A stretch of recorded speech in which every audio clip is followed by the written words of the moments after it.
Hey y'all, welcome back to Done with Debt. Did you have an aha moment in your financial life? I'm gonna talk about mine in this video. But first, if this is your first time here, hi, my name is Shayla, and I'm documenting my family's journey to debt freedom. Check out a few of my videos, let me know what you think. I hope you subscribe, leave me a comment and a like, and I can't wait to see what you wrote. And if you are a subscriber, thanks so much for coming back. There's nobody here. There's no one here except me and the dog. No kids. Kids, I've got ice cream! No husband. Husband, I bought you a new 1911 45 with ammo! Nobody but me.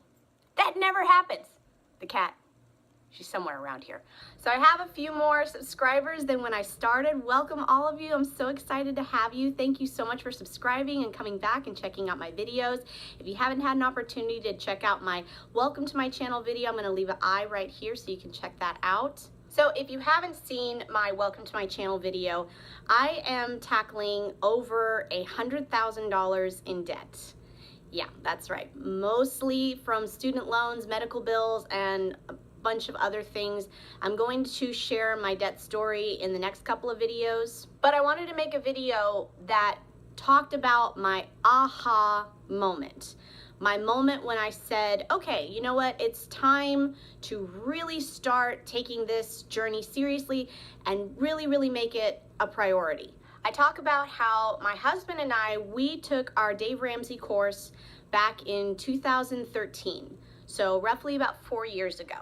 And we learned a lot. We definitely learned a lot, and we started the baby steps, and we took a few tumbles, and we kind of stepped back from it, kept some of the principles, utilized it as best as we could, but we weren't sticking to it the way that you're supposed to, the way that you really should.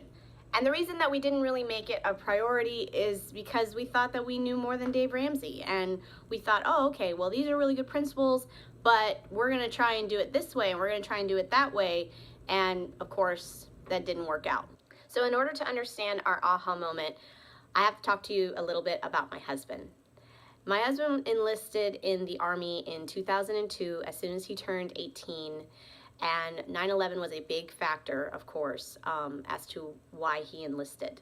So he was active duty from 2002 until 2006, and then he was on reserve status from 2006 until 2012.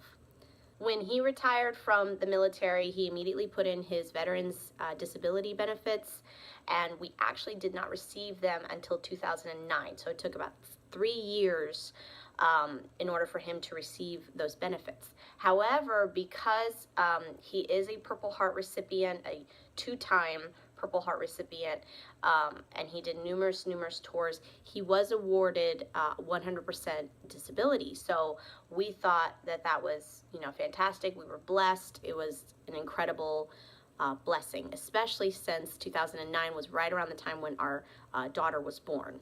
So I think that having that disability, it kind of gave us a false sense of security. We felt like, oh, this is always going to be there. The government's going to take care of us. My husband did his service to his country, so why would they do him a disservice? And unfortunately, that was what ended up happening. So our aha moment came in October of last year, of 2016. And my husband and I, we had just had our son. Our son was about 4 or 5 months old. And we go to check our bank account just like we do, first of the month, every single month, and his disability was cut. So they cut his disability by 55%, and when we went to the VA and asked for an explanation, they gave us some factors, stating that he had apparently been cured of PTSD, and, that he had received treatment and all this stuff, and so they felt that they were entitled to cut his disability by that much.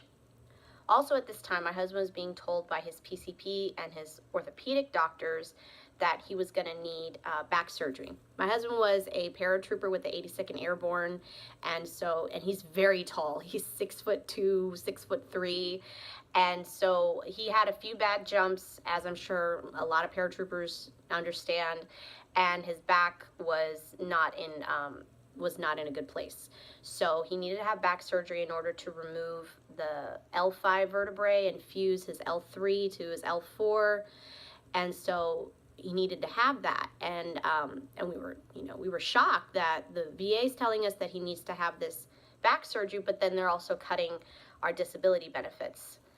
So it was definitely a 1-2 punch. And it got us thinking, okay, what do we do now? We've lost, about 50% of our income.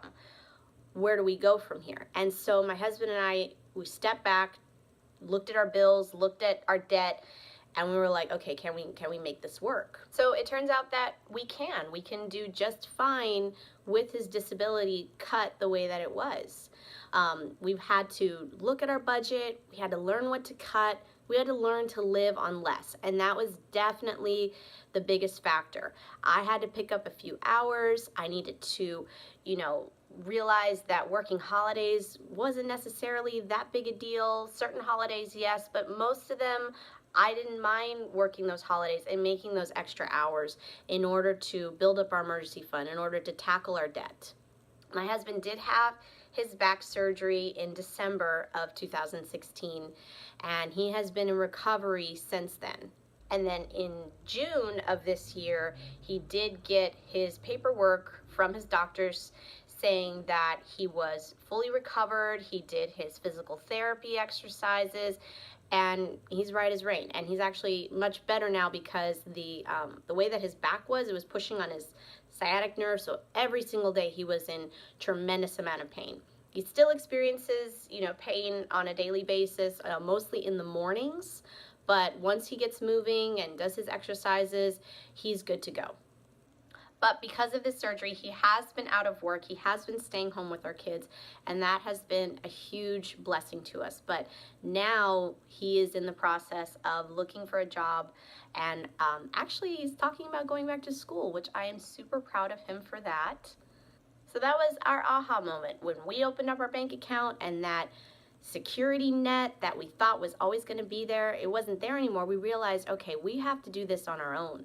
We really can't rely on the government. We can't rely on other aspects of other avenues in order to take care of us. We have to do it. We have to put forth the effort. We have to put forth the work, and we need to get rid of this debt, because what if something like this happens again? What if one day we go to our bank account and the VA just decides, he doesn't get any disability at all? What are we going to do then? So that was our aha moment when we realized that we can't rely on other people to take care of us. We have to take care of us. I hope you guys enjoyed this video. I'm sorry if it was a little bit long, but I just wanted to share an important aspect in our journey, which is what really got us motivated, what really made us say, okay, we can't live like this anymore. This is not the way that God has intended us to be. Thanks so much for watching. Be sure to check out my latest video, subscribe if you haven't, and I hope to see you again soon. Have a good night, y'all.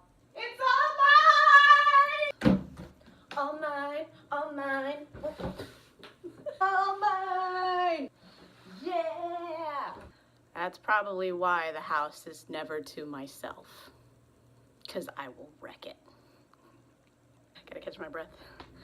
It's the most workout I've done in like a few months.